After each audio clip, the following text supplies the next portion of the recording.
오늘 묵상할 하나님의 말씀은 역대하 13장 1절에서 14장 1절까지 말씀입니다. 남유다의 르호보암 왕을 이어서 그의 아들 아비야가 왕이 됩니다. 아비야의 아버지 르호보암 왕의 왕으로의 말년에 대해서 역대하 12장 14절 말씀을 보면 이렇게 말씀합니다.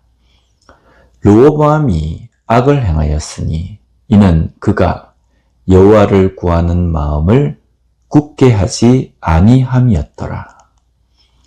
여호와를 구하는 마음을 굳게 하지 않았다고 말씀합니다. 르호보암 왕은 하나님의 백성을 바르게 통치하기 위해서 하나님을 찾고 하나님께 간구하는 마음을 굳게 세우지 않았다는 것입니다. 이로 인해서 르호보암 때에 북이스라엘의 여로보암과 항상 전쟁이 있었습니다. 12장 15절 말씀을 보면 르호보암의 처음부터 끝까지의 행적은 선지자 스마야와 선견자 iddo의 족보책에 기록되지 아니하였느냐. 르호보암과 여로보암 사이에 항상 전쟁이 있으니라. 이것은 하나님을 의지하지 않았기 때문에 하나님께서 벌로 여로보암과 항상 전쟁이 있게 하셨다는 의미가 아닙니다. 르호보암은 하나님께 간구하고 하나님을 찾지 않았기 때문에 전쟁 때마다 자기의 힘, 자기의 능력, 군사력으로 전쟁을 치릅니다. 그리고 그 전쟁은 끝나지 않는 전쟁이 되어버린 겁니다. 오늘날 우리의 삶에 여러 가지 일들이 일어나고 또한 만나게 됩니다. 그럴 때에 우리는 분명히 하나님께 구해야 합니다. 내가 할 수 있는 일이건 그렇지 못하건 해볼 수 있건 없건 우리는 하나님을 먼저 구하고 하나님께 기도하는 삶이 되어야 합니다. 그럴 때에 끝나지 않을 것 같은 일도 끝나게 될 것입니다. 르호보암의 뒤를 이어서 왕이 된 아들 아비야는 어떤 왕이 될까요? 아버지의 모습과 닮지 않았을까요? 그러나 아비야는 아버지 르호보암과는 달랐습니다. 아비야가 왕이 되었을 때에도 여전히 여로보암과 전쟁을 하게 됩니다. 아비야는 여로보암에게 북이스라엘과 여로보암의 잘못된 행동에 대해서 말합니다.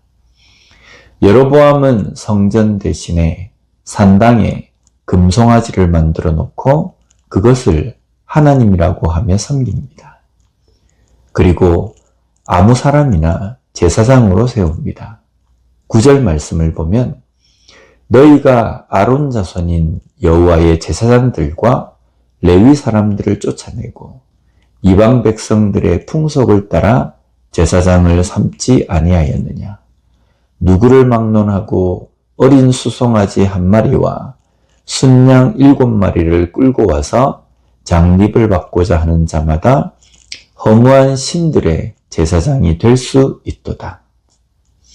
누구나 돈을 가지고 와서 제사장이 되고자 하면 제사장으로 임명을 합니다. 제사장은 아론 지파로 왕이 임명하는 것이 아닌 하나님께서 세우십니다. 반면에 남유다에는 여전히 성전이 있고 그 성전에서 하나님의 방법으로 임명이 된 제사장이 하나님의 방법대로 제사를 집례하였습니다. 남유다에는 예배가 살아있고 북이스라엘에는 예배가 무너진 상태라는 겁니다. 형식, 방법이 있다고 해서 그것이 아무것도 아닌 것이 아닙니다. 예배의 형식, 방법이 여전히 남아있고 지켜지고 있다면 비록 마음과 정성이 사라졌다고 해도 그 예배가 다시 회복될 가능성이 남아있는 겁니다. 그러나 예배가 드려지지 않고 있다면 회복할 가능성도 기회도 어렵게 되어버립니다. 예배를 드리는 것, 성경을 읽는 것, 기도를 하는 것, 이런 것에 대해서 우리가 오해하는 것이 있습니다. 하는 것에 행위가 중요하냐?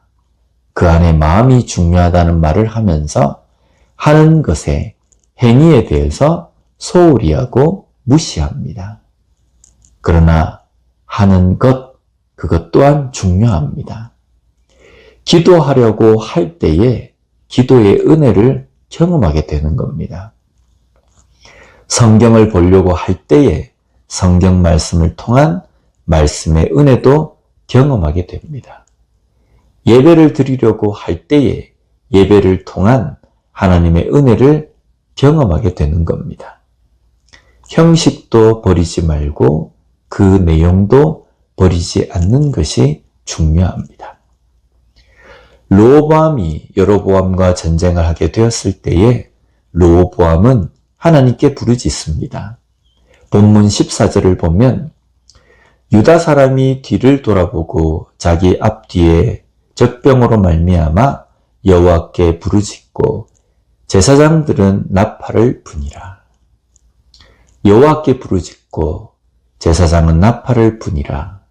이 두 구절을 통해서 르호보암이 전쟁에 있어서 무엇을 우선으로 두고 있는지를 알 수 있습니다.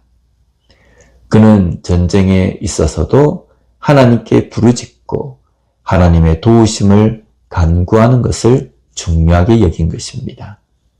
이로 인해서 이 전쟁의 결과는 어떻게 되었을까요? 18절 말씀을 보면 그때에 이스라엘 자손이 항복하고 유다 자손이 이겼으니 이는 그들이 그들의 조상들의 하나님 여호와를 의지하였습니다. 르호보암이 하나님 여호와를 의지하였으므로 르호보암의 남유다가 여로보암의 북이스라엘을 이기고 항복을 받아냅니다. 전쟁의 승리가 하나님께 달려 있듯이 우리의 삶도 하나님 손에 있습니다. 그러기에 하나님께 묻고 하나님을 의지할 때에 답을 얻을 수 있는 겁니다. 오늘 우리의 삶의 산재에 있는 문제들 앞에 꼭 하나님께 먼저 묻는 우리가 되었으면 좋겠습니다. 그래서 복잡하게 얽힌 문제들 가운데서도 하나님께 인도하심으로 잘 이기고 견디며 걸어가는 우리가 되었으면 좋겠습니다. 기도하겠습니다. 하나님 아버지 감사합니다.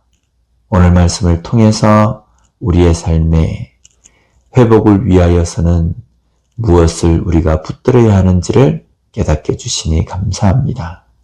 우리의 삶에 하나님께 예배드리는 그 예배가 회복되어질 수 있도록 주님 붙들어 주시옵소서. 그로 말미암아 어떤 문제 앞에서도 항상 하나님께 묻고 하나님의 도우심을 간구하는 우리가 될 수 있게 주님 붙들어 주시옵소서. 그래서 매일매일 삶 속에서 나를 이끄시고 나를 인도하시는 하나님의 손길을 경험하는 우리가 될 수 있게 주님 인도하여 주시옵소서. 예수님 이름으로 기도드립니다. 아멘.